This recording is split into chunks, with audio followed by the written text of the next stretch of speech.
In this video, I will be covering the most common reasons why we see motor failure and poor suction, and how to prolong your vacuum's life by performing basic vacuum maintenance, so stay tuned.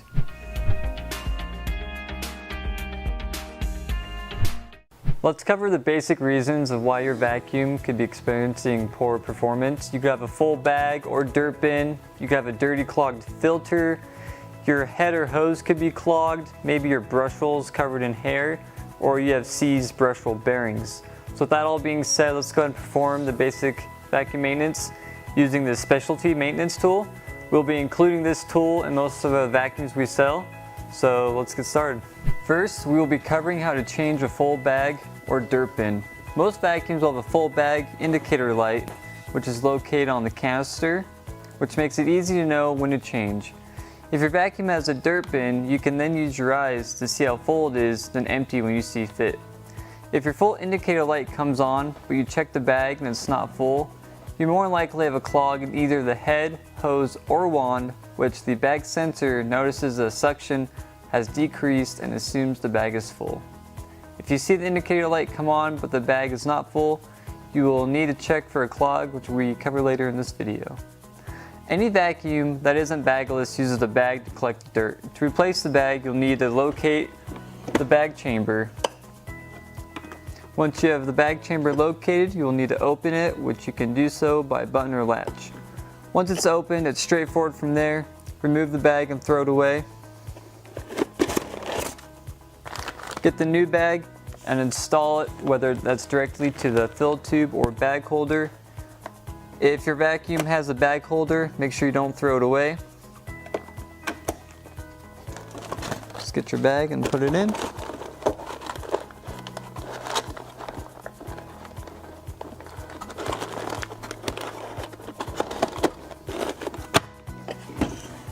If your vacuum has a dirt bin, then it's very simple to empty. Detach the dirt bin from the vacuum. It's usually held on by a button. Once it's released, hold it over a trash can and release the trapdoor by the conveniently located button. It's that easy.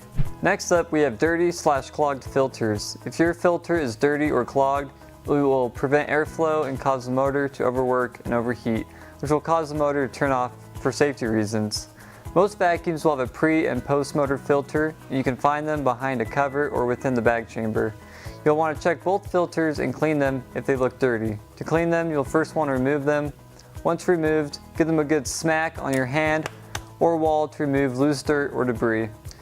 You'll want to do this outside to prevent making a mess in your home. Then take your specialty maintenance tool and use the brush side to get deep down into the grooves to break up and remove the more stubborn dirt. After you give it a good cleaning, it should look new again. You may have to repeat this process a few times to get the filter looking the way you want it. Don't forget, we do sell replacement filters, so if you would like a backup filter or need a new one, let us know and we'll get you taken care of. Now we're going to go over a clogged head, hose, or wand. We mentioned it earlier when we went over changing a full bag or emptying a dirt bin. If your bag indicator light comes on and you notice the bag isn't full, you more likely have a clog in the head, hose, or wand. You'll also notice decreased suction and reduced pickup. You may also notice that the head is spitting debris back out instead of picking it up. These are all major indications that you have a clog somewhere on the vacuum. We'll start with the wand since it's the easiest. Put it up to your eye and look through it. If you can see the light at the other end, it's clear. If not, you have a clog in the wand. To remove the clog, you can use an air compressor if it's available, or if your vacuum has a blower feature, that would work great too. You can also use a broom handle or any other long, straight, rigid item to dislodge the clog or blockage. Next, we have the hose. Easiest way to diagnose it is to hook it up to the vacuum. Turn your vacuum on and put your hand on the other end of the hose. If you feel suction, then there is no clog. If you can't feel any suction or it's very poor, then you have a clog. To dislodge the clog, take a long, straight, rigid item and push it all the way through. You can also use an air compressor or blower if available. Now we have the power head. Most common place for a clog in a power head is in the pivot neck or suction port, which is behind the brush roll. Easiest way to remove the clog is to take the power head apart. Most power heads are held together by screws. Remove the screws and the power head top and lower portion will separate, like so. You may be able to access a clog through the pivot neck, which if you're able to, you can just pull it out. But if the clog is in the suction port, you'll have to take the screws out and then remove the clog by pulling it out of the suction port. A common reason for poor vacuum performance is due to a hair-covered brushel like the one you see here. The hair restricts the brushel's bristles from contacting the surface, which is being cleaned, so the pickup is going to be very minimal. You're in luck because you have the specialty maintenance tool, which is designed to cut hair off brushels with the included razor blade at one end. We recommend removing the brushel from the power head to make the job easier. You don't have to, but we highly recommend it. Once the brushel is removed from the power head, take the hook and simply get it underneath the hair and use the included razor blade to cut it away. You might have to take a few passes, but eventually you'll get all the hair removed and your brushel will be looking new again.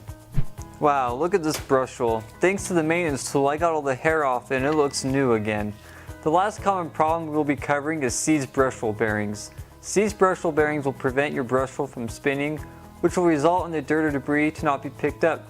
Depending on your brushel, you may not be able to access the bearings. If that's the case, get a hold of us and we'll get you a replacement brushel. You'll have to remove the brushel to access the bearings. Once the brushel is removed, you can use the maintenance tool to brush away dirt